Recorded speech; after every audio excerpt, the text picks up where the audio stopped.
Good morning, students.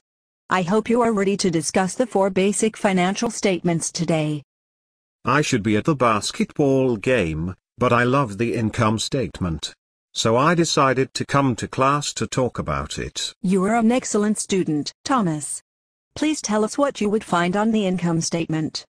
This statement shows all of a firm's revenues and expenses for a period of time, like a month or a year. Yes, that is precisely what the income statement will show.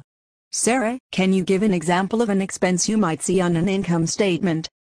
Yes, of course. The cost of goods sold, also called the cost of sales, would be one expense on an income statement of a firm that sells things. Yes, that is an important expense for a retail firm. Now, Elizabeth, could you tell us about the balance sheet? Yes, the balance sheet shows all of a firm's assets, liabilities, and equity accounts. It will show the account balances on the last day of the fiscal year. Yes, that is exactly right. Would you be able to find any revenues or expenses on the balance sheet? No, of course not. These are only on the income statement. By the time the balance sheet is prepared, the amounts for revenues and expenses have been added into retained earnings. So, they can't actually be found on the balance sheet, only on the income statement. Right again.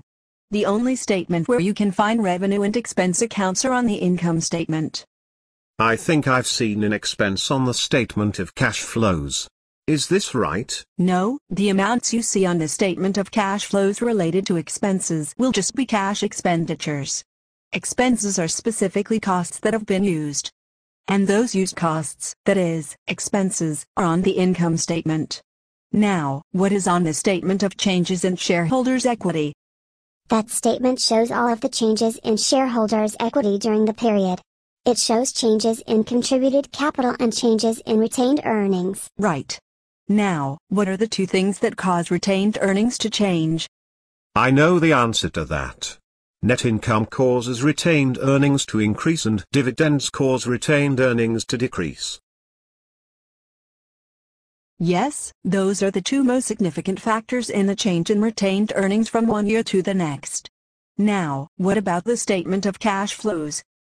The statement of cash flows shows all of the cash receipts and cash disbursements during the period. And how are these cash flows organized on the statement? The cash flows are classified as cash from operating activities, cash from investing activities, and cash from financing activities. I think that all of you understand the basic components of the 4 financial statements. Let's get out of here and see if the basketball game has started.